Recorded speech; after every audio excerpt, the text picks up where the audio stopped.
Porteira aberta, seja bem-vinda, bem-vindo ao podcast do Patrone, espaço para falar do agro com quem entende. Ela nasceu numa fazenda e passou parte da infância por lá.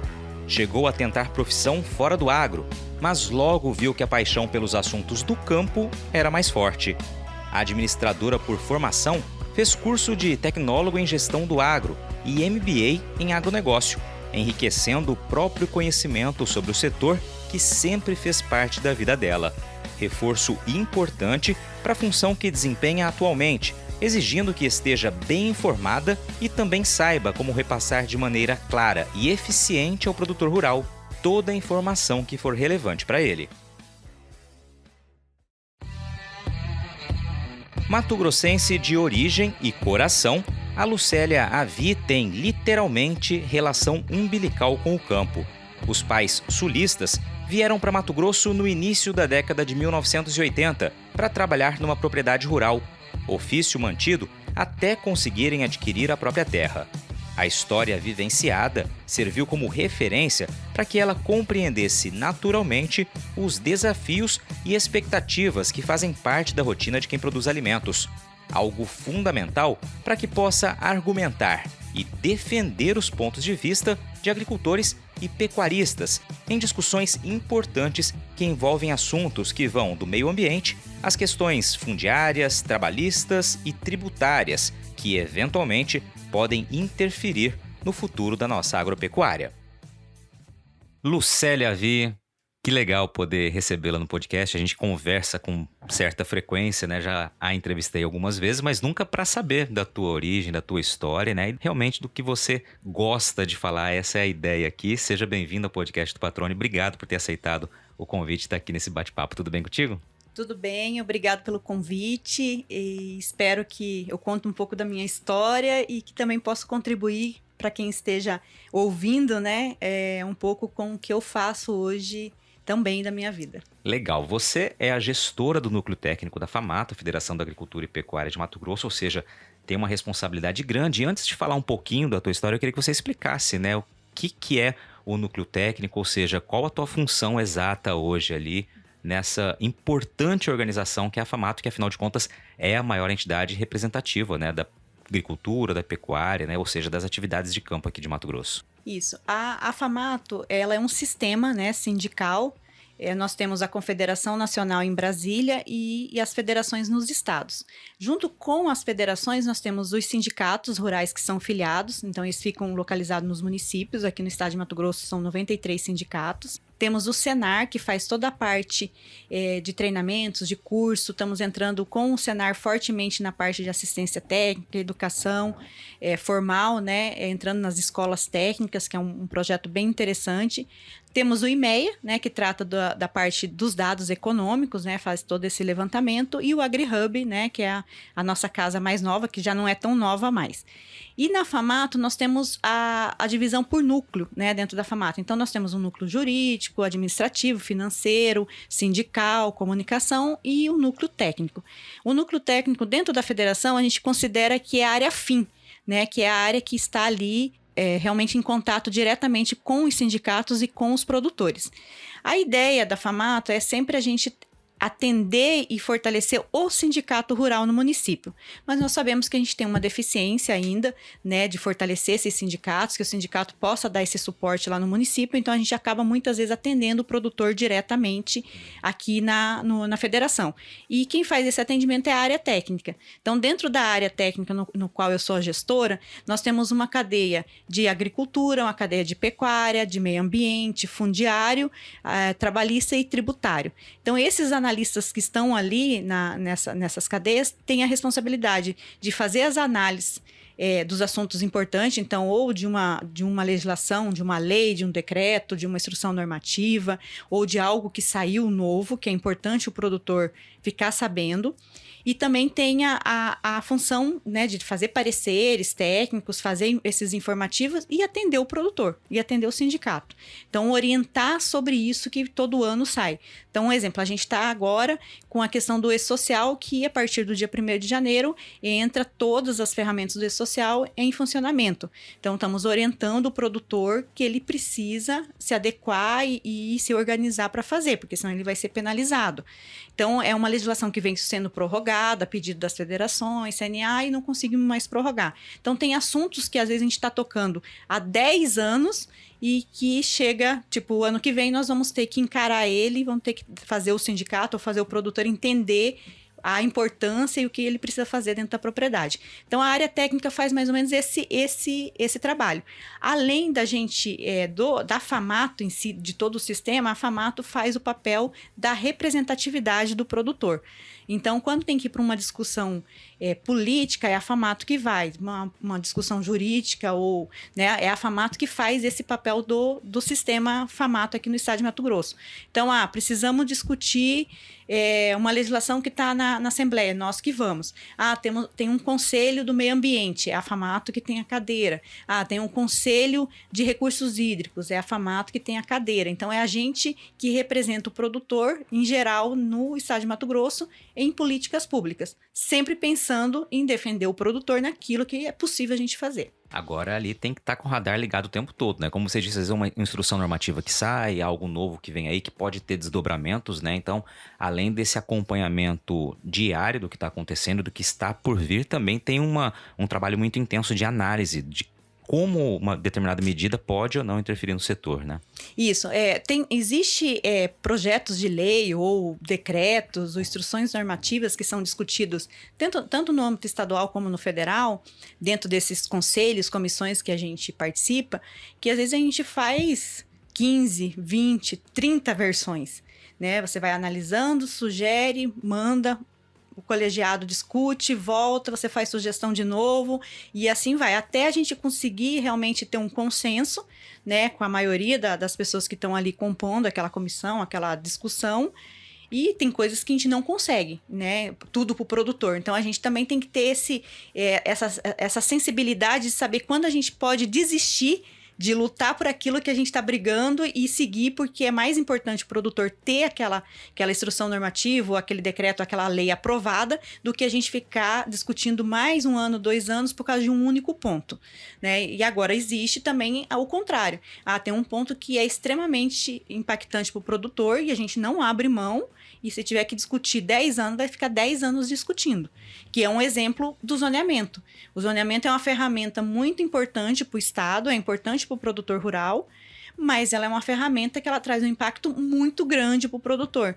Então, enquanto ela não tiver um consenso e muito próximo da realidade do Estado, não tem como o setor aceitar que seja aprovado. A gente vai lutar até a hora que a gente conseguir isso. Se não conseguir, pode acontecer a aprovação, mas sem o consenso do setor produtivo. Legal. Só para ilustrar aqui, quantas pessoas trabalham nesse corpo técnico?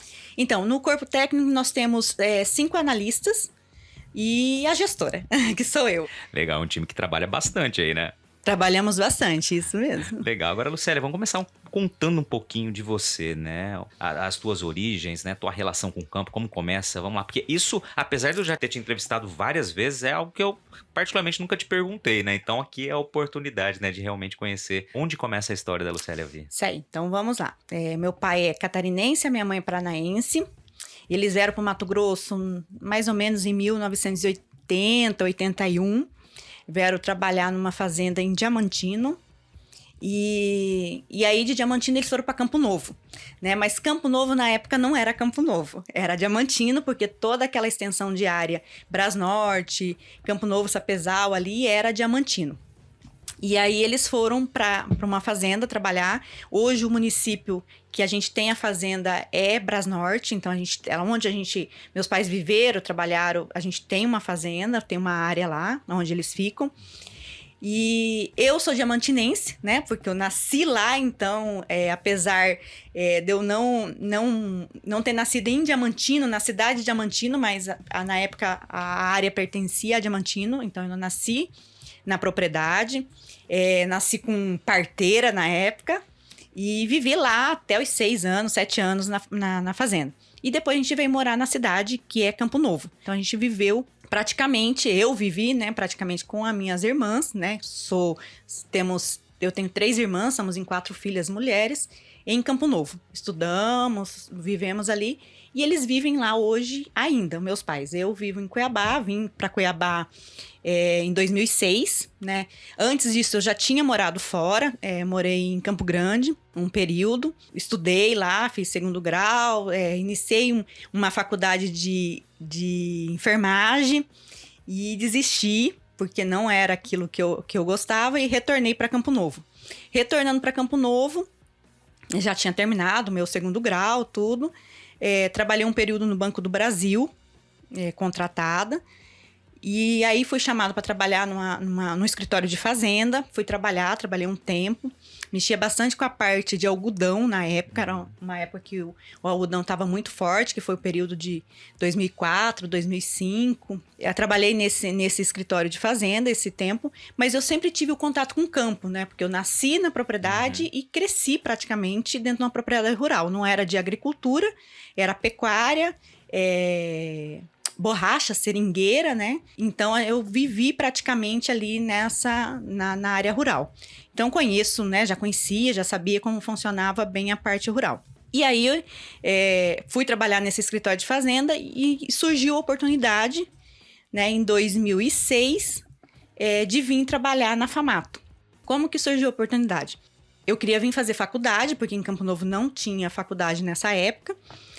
E eu queria vir fazer e tinha um contato, né, com o Rui Prado, que foi o ex-presidente da FAMATO. Na época ele estava assumindo como vice-presidente com o Homero Pereira.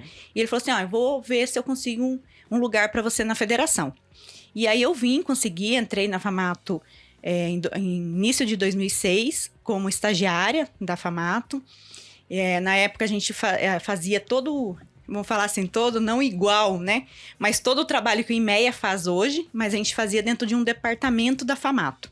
E entrei como estagiária, no qual eu falo assim, que eu nunca fui estagiária lá, porque eu entrei, logo que eu comecei a trabalhar, já me colocaram para viajar, colocaram para fazer um diagnóstico da pecuária, que foi um diagnóstico que a gente fez com a Universidade de Viçosa.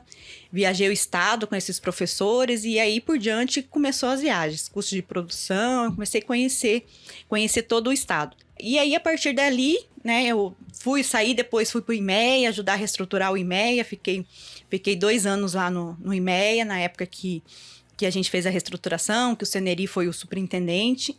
E depois eu retornei para a FAMATO já junto com essa visão, né, que foi da diretoria da época, que já era o Rui Prado presidente, de fazer essa reestruturação do núcleo técnico da forma que está hoje, né, porque antigamente não tinha isso. Então participei dessas etapas, né, dentro do sistema.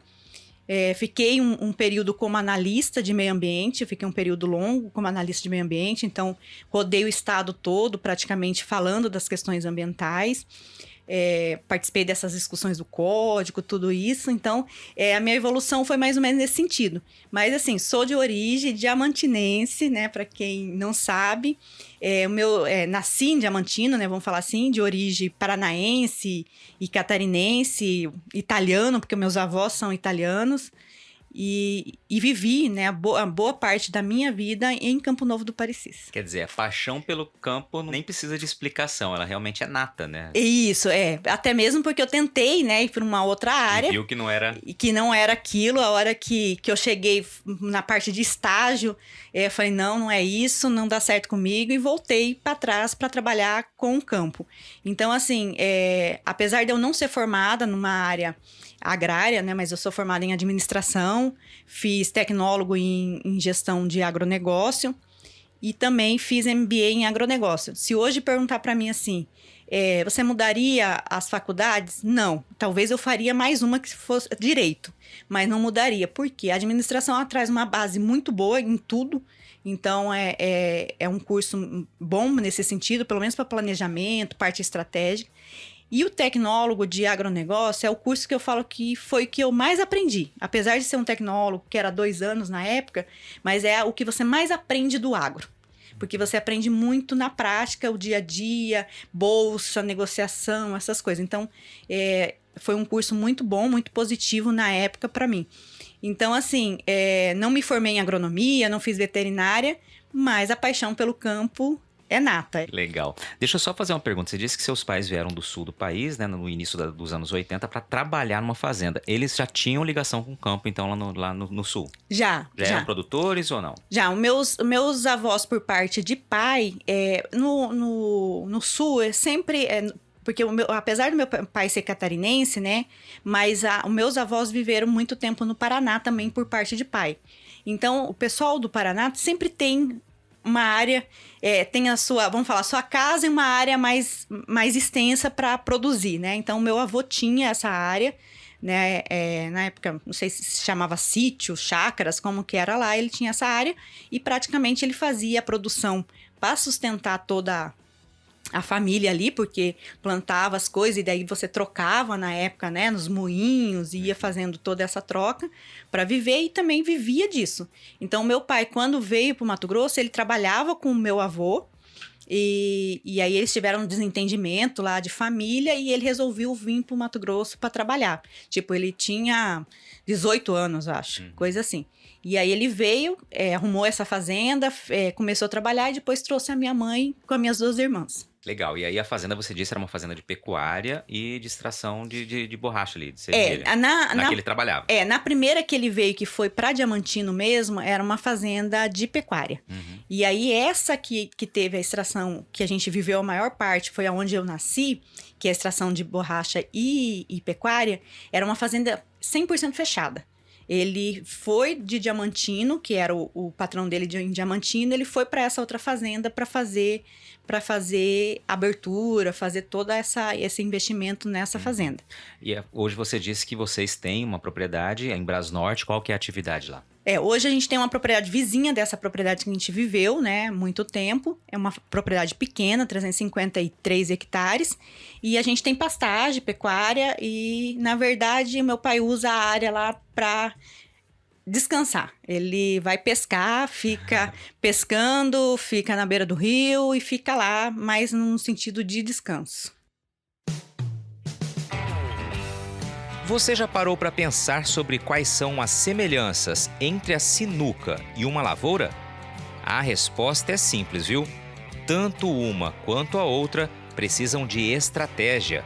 Ou seja, não adianta confiar apenas no seu taco. É preciso pensar na próxima jogada e de forma inteligente. E é para que você, produtor rural, tenha à disposição as melhores opções para construir a estratégia certa para encaçapar os melhores resultados que a Agrosol Sementes lança agora em outubro as cultivares de soja 2023-2024.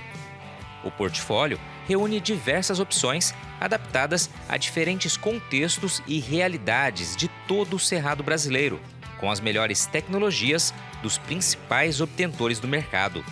Para saber mais, é só acompanhar as redes sociais da Agrosol e acessar o portfólio pelo site www.agrosolsementes.com.br.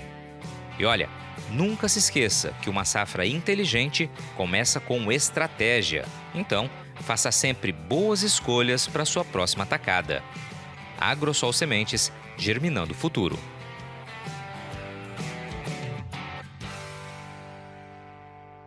Agora, Lucélia, você está desde 2006 na FAMATO, ou seja, é muito tempo, né? Realmente é um tempo de aprendizado, de transformação. Você falou que é formada, né, em administração e fez os outros cursos, MBA, enfim. Como que você se atualiza? Porque a área técnica, ela exige, como a gente comentou no começo aqui, muito conhecimento, muita informação, né? Tem que estar atento a tudo que está acontecendo e são várias áreas realmente de atuação. E você disse que no decorrer da tua carreira na federação, você foi analista de meio ambiente, que também é uma área que exige muito, né? Como que você faz para realmente estar abastecida para lidar com essas questões? Então, como eu comentei no início, quando eu entrei na FAMATO, eu entrei na parte técnica da FAMATO, que na época era o IMEA. Mas o IMEA ainda não era desmembrado, então a gente fazia bastante dessa parte de levantamento de dados, todas essas coisas. E eu sempre falo para todo mundo quem tiver oportunidade de estagiar ou fazer o estágio no IMEA, quem está hoje saindo de faculdade, é uma base muito boa para a pessoa, porque o IMEA é uma escola, né? Você está ali convivendo com toda a parte de levantamento de preço, de custo, de estudos, de informação. Então, quando eu entrei nessa parte e comecei a adquirir um conhecimento porque a gente era em poucas pessoas na época e a gente fazia praticamente tudo sozinho. Então, tinha que entender um pouquinho de mercado, de economia, de meio ambiente, de fundiário, de tudo. E aí, você vai tendo essa base, vai aprendendo e vai estudando. Eu tive a oportunidade, no período de 2008, de participar muito ativamente nas discussões que teve do zoneamento. Eu entrei, né, na época, fiquei lá nessa época trabalhando com essa parte do zoneamento, né, juntamente com outros técnicos que nós tínhamos, com o Amado, que hoje é da Crimate. Então, fiquei muito ativamente trabalhando. E isso trouxe uma base muito boa na questão ambiental, porque você precisa realmente estudar, ler as legislações, buscar o conhecimento, tentar entender como que aquilo funciona. Então, eu tive uma base muito boa. E, a partir dali, eu continuei na questão ambiental, porque eu adquiri esse conhecimento da parte ambiental e comecei, né, a estudar e trabalhar. Então, eu participei da construção do CAR, né, do primeiro CAR do estado de Mato Grosso, que foi o MT Legal. Então, quando a gente começa a participar desde o início das construções de algumas coisas, tanto de legislação como de sistema, né, que vai ser implantado, a gente consegue ter uma base melhor do que está funcionando e a gente consegue realmente ter uma visão de como sugerir uma mudança, do que precisa fazer. Mas, assim, se eu falar que é fácil, né, vamos falar, qualquer pessoa formada em administração conseguiria fazer isso? Talvez não, né? Eu acho que é muito da pessoa também, não é a formação, né? A gente, na área técnica, a gente precisa muito ter um perfil que seja um perfil nesse sentido, dinâmico, um perfil mais comunicativo, um perfil que... Porque se ele não tiver isso, ele não consegue evoluir, porque é muito... Todo dia tem uma coisa nova, então a gente precisa ter esse perfil. Então, eu acho que é muito do perfil. Mas como que eu faço para atualizar? Hoje, como gestora, os técnicos meus precisam estar 100% atualizados. E 100% sabendo de tudo que está acontecendo. Não tem como não saber. Então, tem que olhar diário oficial todo dia, tem que acompanhar as discussões né? As discussões que estão acontecendo no Estado. Então, hoje, é os meus técnicos que precisam ter essa base. Eu, como gestora, preciso ter um conhecimento mais geral de tudo, né? Porque eu não tenho como não ter esse conhecimento, porque eu sou gestora, respondo para a diretoria, discuto com um deputado, com um secretário os assuntos. Mas, assim, se for um assunto muito específico, um exemplo, um assunto muito específico da pecuária, eu vou chamar o meu analista de pecuária e ele vai ter esse conhecimento e vai conseguir esclarecer essa dúvida. Então, a gente trabalha muito nesse sentido. Mas, assim, ler, tem que ler muito, tem que estar o tempo inteiro olhando legislações, porque a FAMAT faz o papel de orientação. E a orientação que a gente faz é em cima de legislações, porque são regras, né, legais, né? O produtor tem que cumprir isso que está nas legislações. Apesar de dar uma orientação, olha, produtor, na sua gestão é melhor isso, ou é melhor você fazer isso para sua pastagem, ou é melhor isso fazer para sua agricultura, mas aí é um conselho, uma ajuda que a gente está dando, mas a função nossa mesmo aqui é orientar o que o produtor tem que fazer para ele estar legal com a propriedade. Bom, e aí eu acho interessante, Lucélia, porque além de você ter que ter todo esse know-how técnico, né, estar informado o tempo todo, como você descreveu, tem esse ponto da comunicação, né? Obviamente, vocês têm uma estrutura de comunicação que as orienta, né, treina, você está há muito tempo aqui, então você realmente tem essa habilidade de falar e certamente, né, passou por treinamentos assim, porque você precisa traduzir o que está escrito em papel, né? Ou seja, aquelas informações técnicas em algo que faça sentido para o produtor. E aí eu trago aqui também uma participação tua recente. A gente estivemos juntos num evento técnico em que falou-se sobre algumas questões ambientais ali, era um evento sobre suinocultura, em que você, acompanhando, assistindo, participou ali também, né, esclarecendo algumas dúvidas que vieram a surgir. Então, esse papel da comunicação também é fundamental na atividade que você desempenha, né? Isso, esse papel da comunicação e do relacionamento, vamos falar nesse sentido, é extremamente importante, porque assim, eu consigo contribuir num evento desse porque eu tenho conhecimento das pessoas que estão ali, né? Praticamente, a gente conhece, convive diariamente com essas pessoas, porque são pessoas que estão discutindo o assunto. E também tem o conhecimento, né? Porque se você não tiver o conhecimento, você não consegue também comunicar de uma forma clara para as pessoas. Então, acho que isso são importantes. Essa parte da comunicação, como eu falei, eu acho que é muito da pessoa. E a gente sempre, quando vai fazer processo seletivo, essas coisas, a gente olha muito. Eu, principalmente como gestora, olho muito mais essa parte do que a parte de formação. Por quê? Porque eu preciso de pessoas que tenham esse perfil. Porque como a gente participa hoje de muitos conselhos, muitas comissões, câmaras, para ter uma ideia, não sei se vocês têm uma ideia, mas a gente tem dentro do nosso quadro ali, a gente tem 139 comissões, conselhos, câmaras, fóruns que a gente participa. Caramba. Pela FAMATO. Então é muito, se você for tiver analisar. Uma reunião por ano de cada uma, já lotou a agenda. Já lotou a agenda. Então, e dentro desses conselhos, a gente está lidando com todos os tipos de pessoas. Né? A gente está lidando com todas as instituições, né, da sociedade civil, a gente está com o governo federal, Ministério Público, muitas vezes. Então, assim, a pessoa precisa ter essa comunicação clara e precisa ter esse jogo de cintura para saber lidar com isso, né? Até onde ele pode, até onde ele não pode falar, o que ele tem que fazer, o que ele não pode. Então, o perfil que a gente precisa hoje na FAMATO é um perfil de pessoas nesse sentido. A gente não leva tanto em consideração a formação, né? Tipo, na área tributária. Não necessariamente eu preciso ter um advogado, mas se eu tiver um contador ou se eu tiver um administrador que tenha esse jogo de cintura, ele vai se sair bem. Né? E principalmente interpretar a legislação. Se não souber fazer isso para poder ter essa comunicação clara com o produtor, é difícil. Não adianta eu pegar um advogado e ele escrever o informativo técnico com a linguagem do direito. O produtor que está lá na ponta não vai entender. Então a gente tem que transformar isso numa linguagem para o produtor. Eu tive um exemplo em 2014, eu rodei o estado todo falando do Código Florestal. Quando foi aprovado, a gente começou a implementar isso e eu rodei o estado falando sobre esse assunto. E nós fizemos nas regionais da FAMATO uns eventos grandes e levamos advogados para falar na época. E aí depois os produtores falaram assim: Lucélia, eu quero que você venha aqui para falar aquilo que foi falado na linguagem do produtor.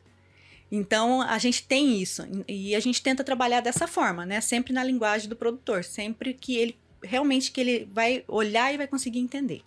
Legal, e isso é fantástico falar sobre isso, né? E algo que realmente eu admiro, porque é uma tradução de fato, né, de assuntos muito densos, e a gente tem que lembrar sempre que na outra ponta, ou seja, quem vai receber essa mensagem, você tem produtores e produtoras dos mais variados perfis, né, inclusive perfis de compreensão, né, e algo vai fazer sentido para ele, tem que ser realmente aquela informação que ele consiga compreender. Então realmente acho que vale, por isso eu destaquei esse ponto aqui, que eu acho que é muito legal a gente dar esse crédito, né, porque realmente ele é importante.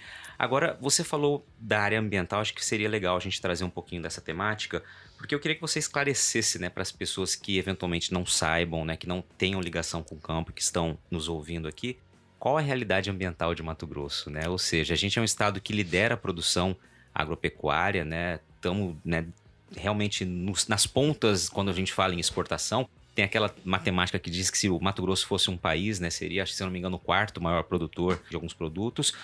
E a gente tem mais de 60% da nossa área ainda preservados. Eu queria que você falasse um pouquinho sobre isso. Então, eu vejo que o estado de Mato Grosso, né, dentro dos estados do Brasil e da Amazônia Legal, que se a gente entrar no critério da Amazônia Legal, que são 9 estados que estão na Amazônia Legal e que tem uma restrição muito maior do que os demais estados, e apesar do estado de Mato Grosso não ter a mesma característica dos estados da Amazônia Legal, e é uma coisa que a gente discute bastante esse assunto, a gente sabe que isso não tem como voltar atrás, mas é um assunto assim, como que eu tenho Goiás, Mato Grosso do Sul, que são meus vizinhos, e a reserva legal deles é 20 e a minha tem que ser 35 e 80.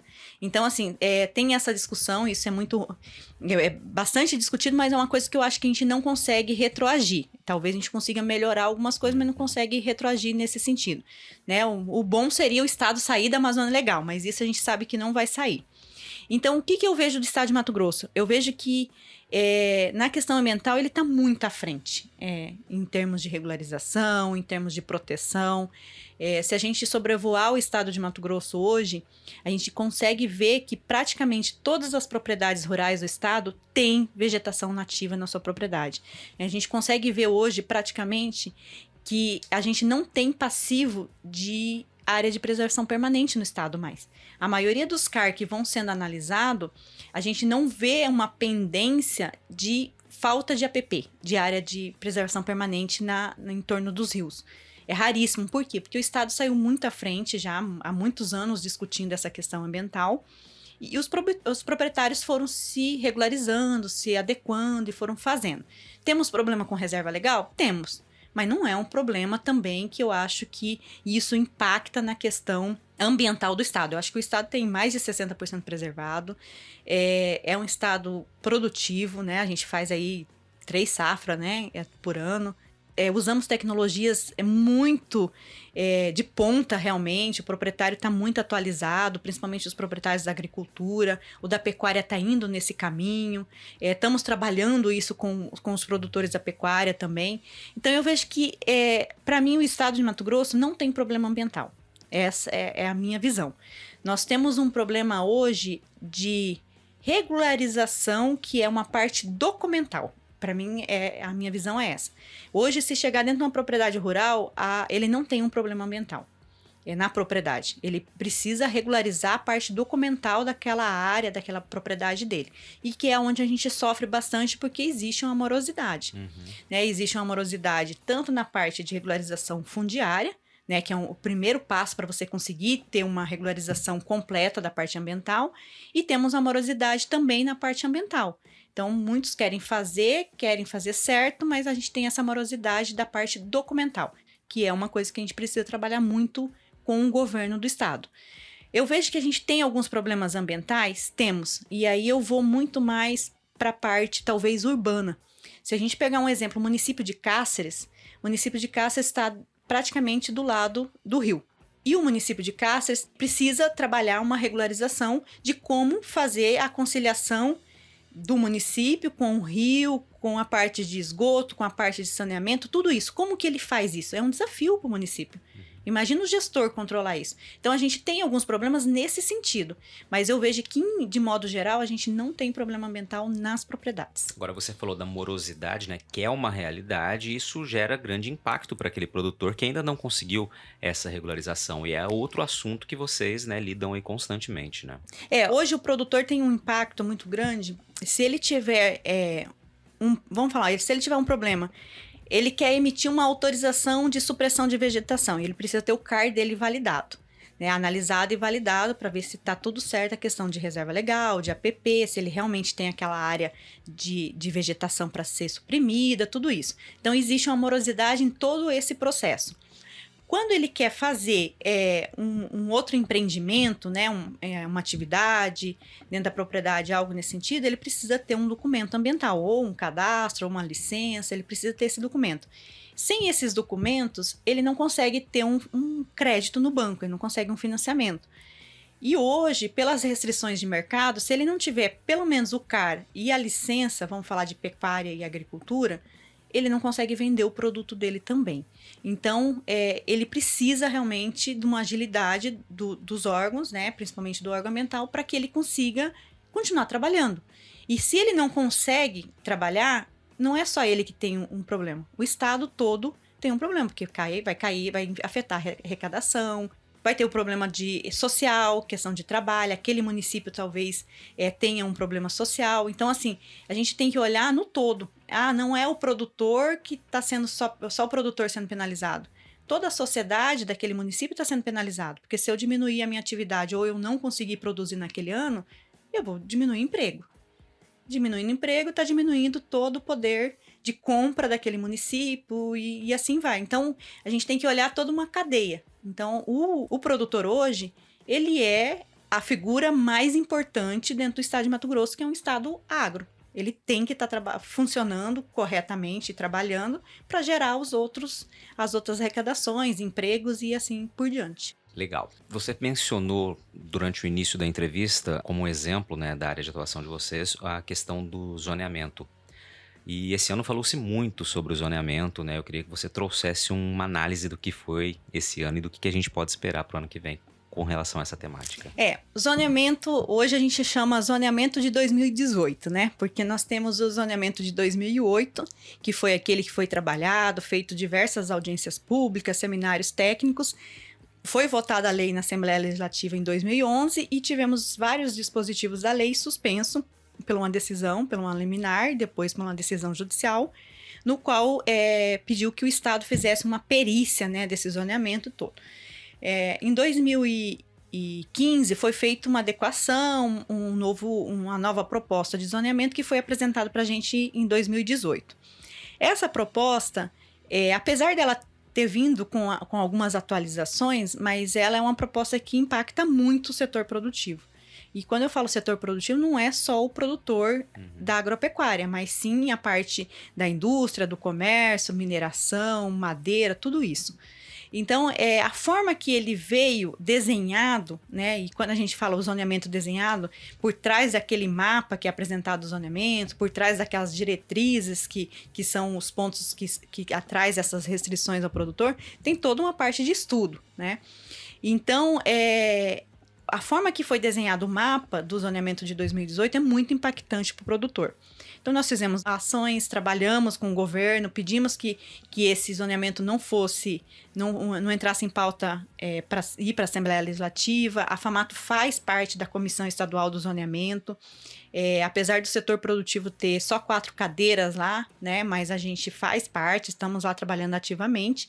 E começamos a conversar com o governo, com os deputados, para que esse zoneamento não fosse aprovado dessa forma. Esse zoneamento de 2018 foi até interessante porque, assim, nenhum dos setores que estão dentro da comissão do zoneamento estavam contentes com a proposta do zoneamento. Então, foi até mais tranquilo de conseguir trabalhar uma adequação, trabalhar uma revisão desse zoneamento.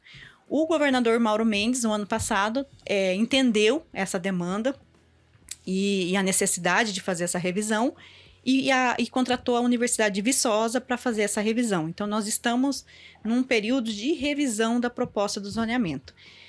Os professores da Universidade de Viçosa, eles vão fazendo por partes, da parte de cadernos, né? Porque por trás, igual eu falei, por trás um mapa, diretrizes, isso aí tem toda uma parte de estudos. Apesar dos estudos, a base desses estudos são bases muito antigas, que foram os primeiros levantamentos que foi feito no estado de Mato Grosso, mas vem sendo atualizado e trabalhando para ver o que precisa ser feito.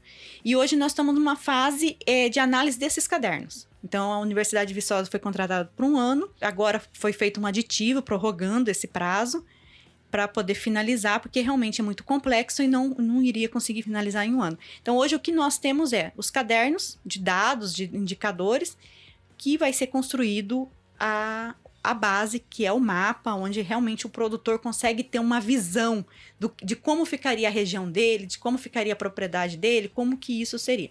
Então, esse trabalho, eu acredito que no início, máximo março do ano que vem, a gente tenha esse trabalho já em mãos. E aí eu vejo que, tendo esse trabalho, a gente, como representante do produtor dentro da comissão, a gente vai ter que trabalhar isso nas regiões. Então, a gente vai ter que ir para regiões, conversar com os produtores, conversar com a sociedade. Acho que tem que ter esse conhecimento, entender a necessidade ali, se está correto, se atende, se não atende, para depois a gente voltar e chegar num consenso para esse zoneamento e para a Assembleia para ser votado. E todos os setores provavelmente vão fazer isso. Então, as ONGs vão fazer, a parte indígena vai fazer, todo mundo deve fazer esse trabalho. E aí, no final, a gente vai ter que sentar na comissão, né, consolidar isso e ver se realmente consegue chegar num consenso. Se não chegar num consenso e ter votação e for a proposta para a Assembleia, aí é uma coisa que vai ter que trabalhar politicamente. Mas eu como representante da FAMATO, tenho defendido muito vamos trabalhar, esgotar o que a gente pode no governo, no executivo, para ir para a Assembleia Legislativa uma proposta que seja de consenso. Porque se chegar na Assembleia Legislativa e a gente começar nessa discussão, né, a proposta não tá boa para mim, não tá boa para o outro, e a gente realmente vai ter um zoneamento aprovado e provavelmente uma consequência de suspensão de novo, né? E não é isso que nós queremos, porque está sendo gastado dinheiro, né? O gasto para fazer essa revisão e fazer todo esse trabalho é alto, tempo, né, de todo mundo, dedicação, né? É um desgaste, então acho que a gente tem que tentar chegar nesse consenso. Não sei se vão chegar, né? Mas estamos esperando esse resultado final da universidade para saber como vai ficar esse novo desenho do zoneamento no estado. E acho que o maior problema de tudo é a insegurança que gera isso, né? Porque você não sabe o que vai vir pela frente, né? De que maneira isso vai acontecer. E enquanto não é definido isso, porque é algo que o Estado precisa implementar, de fato, o zoneamento já está atrasado se considerar o momento em que era para ter sido colocado em prática, né? E aí você narrou que o desdobramento que aconteceu nos últimos anos, realmente a insegurança que o produtor fica ali é o que pega mais, né? Isso. Pelo Código Florestal, a gente deveria estar com zoneamento em 2017. Pronto. Né, os estados da Amazônia Legal. Não conseguimos, e se o estado não trabalhar o zoneamento ou se não mudar a legislação federal, ele pode ter um impacto em questões de recursos financeiros. Não só para o estado, para o governo estadual, mas sim para o estado em geral, né, para toda a sociedade. A legislação prevê isso. Agora, a insegurança jurídica do produtor é muito grande, porque assim, se a gente olhar hoje o cenário que nós estamos, a gente está muito à frente com as regulamentações de legislações, com regularizações ambientais, fundiárias, econômica, né? A própria atividade econômica, a gente está muito à frente do que a proposta do zoneamento que nós tínhamos trazia. Então, se eu tivesse aquela proposta aprovada hoje, praticamente todas as legislações que eu tenho dentro da SEMA, elas seriam invalidadas. E aí todo aquele trabalho que aconteceu seria perdido. Então, o zoneamento, essa revisão do zoneamento, que a gente tem batido bastante, tem que ter esse olhar para aquilo que já está funcionando. Não pode vir sendo uma proposta que ele vem restringindo e não ter esse olhar. Então, o produtor realmente fica muito inseguro porque ele não sabe se a área dele hoje é uma área produtiva e amanhã pode ser uma unidade de conservação ou uma proposta de unidade de conservação. Então, temos que trabalhar isso. É um assunto muito delicado para a federação. É um assunto que realmente falou de zoneamento, o estado inteiro, o produtor conhece o que é o zoneamento, porque eles participaram muito ativamente nas discussões de 2008. E o que a gente tem feito é tentar acalmar o produtor, falando, a gente está discutindo, né? Estamos discutindo, estamos prestando atenção, e a hora que a gente precisar de vocês, nós vamos chamar.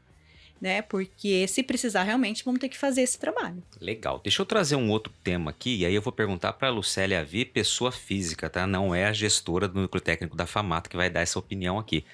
Mas você falou em assunto polêmico, e tivemos recentemente um assunto que gerou muito desconforto e reclamação, pontos de vista diferentes, que foi a declaração do Mauro Mendes, nosso governador aqui, na COP27 no Egito, né? Quando ele mencionou que seria interessante uma proposta para radicalizar, né? Ou seja, quem cometer a prática de desmatamento ilegal, né? Não só aqui em Mato Grosso, mas levando essa proposta para o governo federal, essa é a sugestão dele, que a terra fosse, né, confiscada, aquela área fosse confiscada, a exemplo do que acontece, do que a lei obriga, né, quando é plantado, por exemplo, plantas, né, que vão gerar aí droga, entorpecentes, enfim, que foi inclusive o exemplo que o Mauro Mendes usou.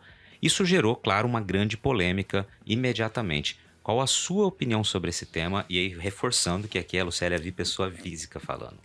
O que eu vejo sobre esse tema? Eu entendo até a fala dele, né? Ele estava numa COP. Na COP você discute... Eu nunca tive a oportunidade de participar de uma COP fora do país, mas eu participei da Rio+20. E quando a gente vai nesses eventos, a gente entende um pouco como funciona. E ele estava participando de uma COP no qual a gente sabe que a pressão externa, que é uma pressão eu não vejo que é uma pressão para conservar o meio ambiente ou para preservar, mas sim uma discussão de mercado, né, para você criar barreiras, né, porque o Brasil é um país que tem como crescer muito mais, né, e fazer muito mais, e todo mundo olha para nós, olha para o Brasil. Então eu acho que ele estava num momento que tinha essas discussões e ele acreditava que ele fazendo esse discurso lá seria bom, de uma certa forma, para a imagem do Estado. Só que quando isso chega para o produtor rural do Estado de Mato Grosso, ele se assusta. Por quê? Você falar desse assunto para os estados de São Paulo, Santa Catarina, Paraná, Rio de Janeiro, Rio Grande do Sul, né, que são estados que já estão consolidados praticamente, a reserva legal deles é 20%, o Código Florestal regularizou praticamente todas as áreas com o modelo que veio, né, a área consolidada antes de 22 de 7 de 2008 e tal. Então, esses estados praticamente não têm áreas para serem suprimidas. Então, eles não teriam, poderia sair qualquer lei aí falando de desmatamento, que eles não teriam um impacto muito grande. Mas o estado de Mato Grosso e outros estados da Amazônia Legal, que tem muita área ainda que pode ser trabalhada, que pode ser suprimida dentro da regra, do legal, né, vamos falar do direito que o produtor tem, que é os 20% e os 65%, poderia ter um impacto. E aí, o que eu vejo como o impacto de tudo isso, o que entende-se por desmatamento? Porque uma coisa seria falar, não, eu fui lá, derrubei 1 hectare e realmente é um desmatamento. Mas hoje a interpretação do desmatamento no Brasil é tudo que você degrada a área. Então, um fogo que passou, uma limpeza de área, uma área degradada, dependendo de como a imagem hoje do INPE verifica essa área, ele entende que isso é uma degradação e que isso caracteriza um desmate. E aí, o produtor vai ser penalizado por tudo isso? Né? E então, eu acho que essa questão de você tratar desse assunto de uma forma geral é muito complicado. Eu acho que o Estado tem como trabalhar isso de uma outra forma. Nós sabemos onde está concentrados os desmates no Estado, praticamente, os municípios que têm maior índice de desmate. Sabemos que o problema do desmate no Estado é fundiário, isso é claro. São pessoas que usam isso como um negócio. Então, está concentrado em algumas regiões, é um problema fundiário e tem uma forma de fiscalizar hoje, porque nós temos um sistema de fiscalização muito bom aqui no Estado, né? Com imagens, com monitoramento real do que o proprietário está fazendo. Então, eu acho que a gente não precisa ir para uma legislação nesse sentido. Eu acho que o Estado tem ferramentas para fazer e resolver o problema dentro do Estado, principalmente a questão fundiária. É o primeiro passo. E depois a gente vai para a agilidade da questão ambiental. Então, eu acredito que foi um pouco infeliz a fala dele, mas eu entendo o momento, eu entendo as discussões que estavam acontecendo na COP. Você está ouvindo o podcast do Patrone, agroinformação com quem entende. Legal, Lucélia. Não foge da pergunta. Muito bom, muito bom.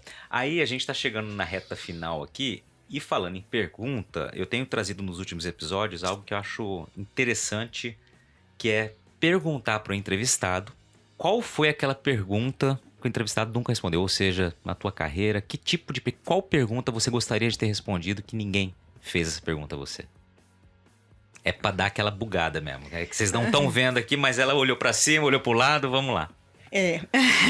Eu falo que o dia que eu não estiver trabalhando numa instituição, né, como a FAMATO, e talvez eu esteja aposentada na beira da praia, eu teria vários assuntos que eu trataria de uma forma diferente. Mas hoje, apesar de eu estar aqui como Lucélia, mas eu represento uma instituição, então são assuntos que a gente realmente não tem como falar, porque a gente pode causar um impacto.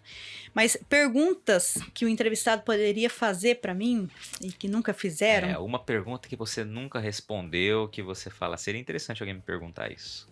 E aí pode ser de sua vida profissional, de sua vida pessoal, enfim, algo que você gostaria de comentar que ninguém nunca te deu essa oportunidade. Realmente, não sei nem te falar o que seria. Mas, assim, eu acho que da vida pessoal, a gente falou um pouco da minha trajetória, né? Eu vou falar um pouco de como Lucélia, né? A gente trabalha e a gente fica muito com o perfil da Lucélia FAMATO, né? Então, eu até brinco que o pessoal fora da federação me conhece como Lucélia da FAMATO, né? A gente cria uma nova identidade. Vira sobrenome. Vira um sobrenome. E também sempre olha muito, porque eu sou uma pessoa que sou bastante crítica e sempre muito atuante, né? Assim, eu não corro muito da discussão, mesmo que seja uma discussão que talvez eu tenha um pouco de receio, mas eu não vou correr dela, vou discutir. Então, as pessoas têm muito essa visão da Lucélia nesse sentido, talvez impositiva, talvez brigona, não sei o quê. E nunca olha o outro perfil, né, da Lucélia pessoa. Então, assim, não é exatamente uma pergunta que deveria fazer, mas, assim, esse perfil Lucélia das reuniões é um perfil, realmente, mas a Lucélia pessoa tem um coração um pouco mais mole, gosta de algumas coisas, principalmente tomar vinho, viajar, gosta bastante dessas coisas, então tento ter uma vida normal. Mas, assim, não sou essa pessoa o tempo todo. Não que eu mudo de identidade, né? Uhum. Eu tenho a personalidade forte, mas eu não sou essa pessoa o tempo todo. Acredito que as pessoas mais próximas me conhecem e sabem disso. Mas talvez essa pergunta, né? Se eu sou isso, se eu sou essa pessoa o tempo todo, talvez isso, né? Pensando no lado pessoal. Legal, é interessante você trazer esse ponto, porque realmente, né, você acaba ficando, né, quando se envolve durante muito tempo com uma determinada área, uma determinada atuação, você acaba tendo como um sobrenome, como a gente brincou aqui, né, a tua profissão realmente, e muitas pessoas sim vão entender que aquele perfil é o mesmo, inclusive na vida pessoal, então ficou aqui um espaço bem legal. Você trouxe uma curiosidade aí que é, de fato, né, não são personalidades diferentes, mas são duas maneiras da Lucélia atuar no dia a dia profissional e no dia a dia pessoal. Muito legal. Foi difícil, mas chegou lá, né? Muito bacana. Lucélia, eu quero te agradecer. De verdade, o tempo passou rápido aqui. Estamos com quase 50 minutos de conversa. Obrigado pela participação, por ter se aberto, né? Discutido temas aqui tão fundamentais e que eu sei que são realmente...